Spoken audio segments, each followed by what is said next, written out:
Hey guys, it's Miss Fearing. Welcome back to day 2 of our notes. Today we're going to focus on the learning target, I can write and solve multi-step inequalities. So this is what we kind of looked at yesterday, which was solving multi-step equations.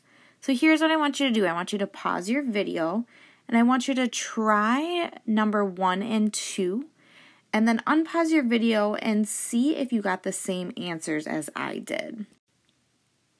So for the first one, I got A equals negative 0.5. And my guess would be if you made a mistake, you might have got A equals 2. And I think what you would have done is when you put this in your calculator here, you probably went and did negative 16 divided by 8, which is where you would have got the 2 from. So when you're plugging things into your calculator, make sure you plug it in just like you see it, 8 divided by negative 16. The second one I got then was x equals negative 40. Right away in the beginning up here, I rewrote this. Remember, the variable can always be written on the top of a fraction. So I rewrote it as 1x over 2 equals negative 20, and then I got rid of the dividing first by timesing by 2, and then gave me the x equals negative 40. So if you got either of these wrong, go ahead and pause the video, come on over, ask me a question, talk to the person next to you, whatever you need to do so that you fully understand how to do this before moving forward. Here's where we're going to move on to today. Inequality. We want to talk about what are these symbols?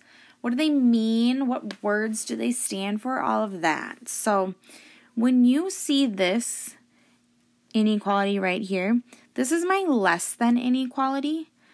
You're going to write it as not as much or as fewer than. So when you see those words, that means our less than symbol.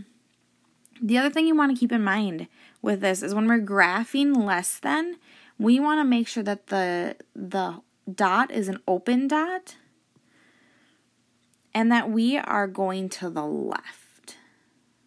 Okay, and that'll make more sense when we go through some of these examples. Our next one is our greater than symbol then. You'll use this one whenever you see more than. This is also going to be an open dot, and this is going to be shaded to the right. Next, we have a less than or equal to. That's at most or no more than. This is going to be a closed dot. And just like the less than, we're going to go to the left. And then our last symbol is our greater than or equal to, which when you see no less than or at least, we'll use. Again, when graphing this, it's a closed dot, and just like the greater than, we're going to the right. Big thing to remember, when you are multiplying or dividing by a negative number, you need to make sure that you reverse the inequality symbol. So multiplying or dividing by a negative number, we need to reverse the inequality symbol. So let's do an example. We're going to solve these just like we've been solving. Pretend like that inequality is an equal sign, and then we're going to use that in the end. The only thing we have to remember is right here, don't forget to check if you multiply or divide by a negative. So when we see parentheses, we know we need to distribute. Negative 4 times 5w gives me negative 20w. A negative 4 times a negative 8 gives me a positive 32. Is going to be greater than 52. So now we're just going to solve like we would before. We got to get rid of the constant first. So the opposite of adding is subtracting 32. So I get a negative 20w is going to be greater than a 20. And then I need to divide by the negative 20, divide by negative 20. Because I divided by a negative number, this inequality now flips the other way, and I get a negative 1. So I'm going to go ahead and I'm going to graph this. And the number I'm going to put down, I'm going to call it the anchor number. That's what I solved for. So my anchor number is -1. It's an open circle because this is a less than symbol. And then that tells me I'm going to shade to the left. Next one, I'm going to go ahead and I'm going to solve this. I need to get rid of the constant first. Constant is the thing without the variable. So it's the 13.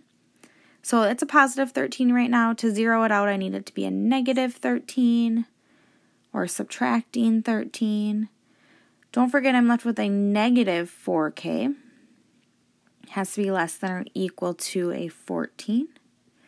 Divide by -4, divide by -4.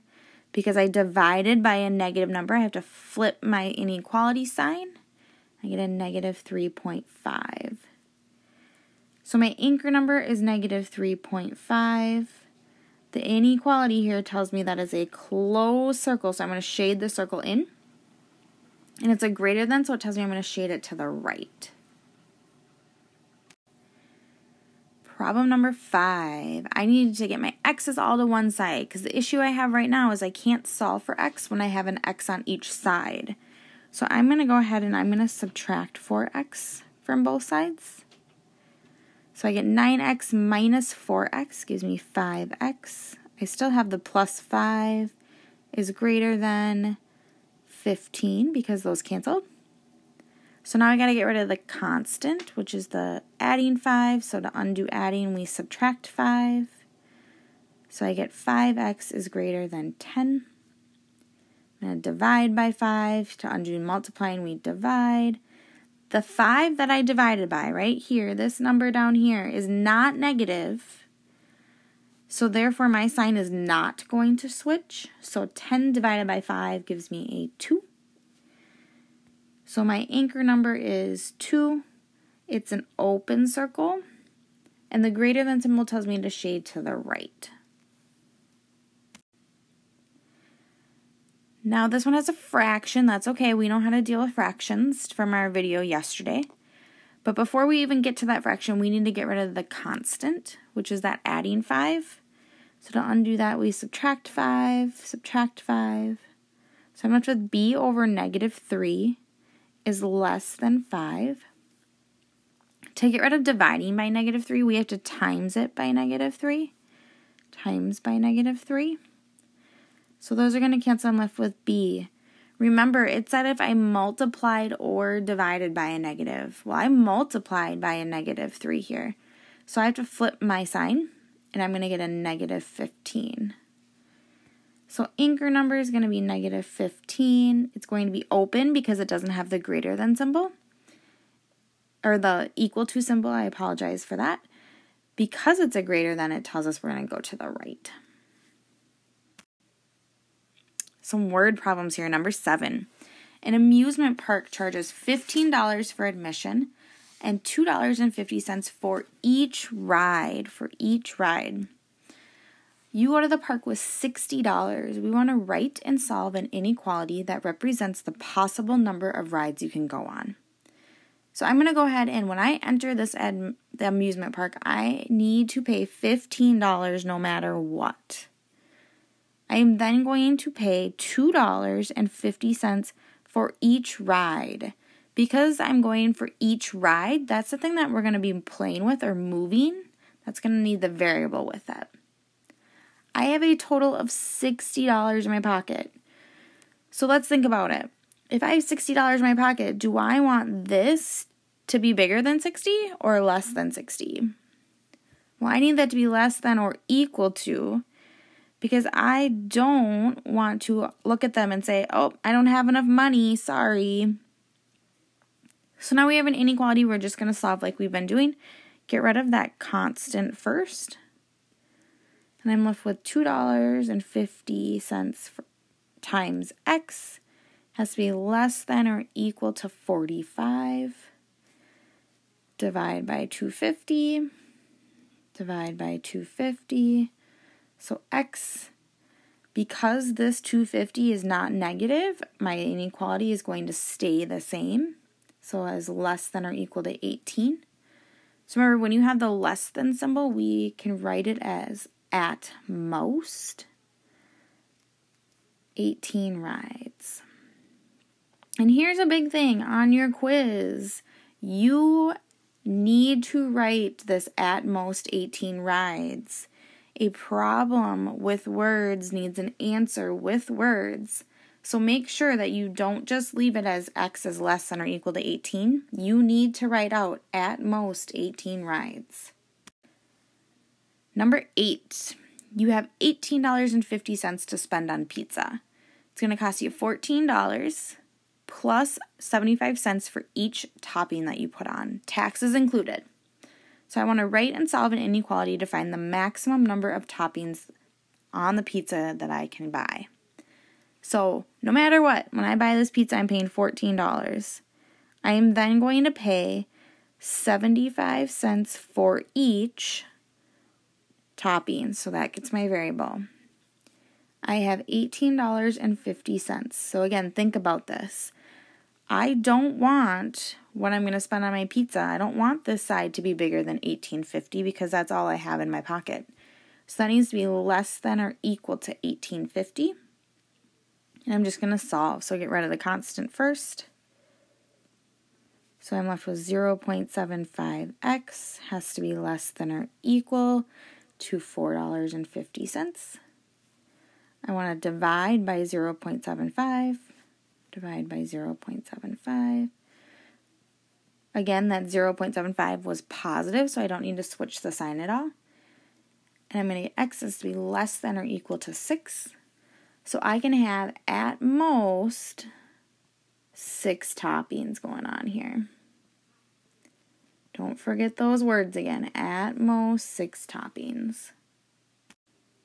Last problem of the day. For Park College's basketball games, it costs $15 to attend. A season pass costs $170.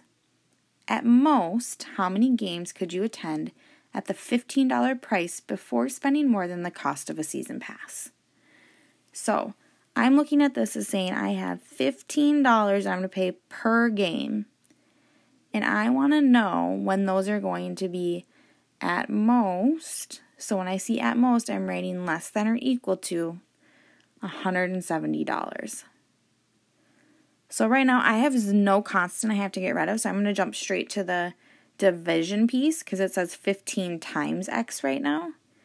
So to undo timesing, I have to divide. So x has to be less than or equal to 11.33. That means that at most, I can go at 11.33 games. Now, 0.33 doesn't actually equal a full game. So we are only going to go at most 11 games.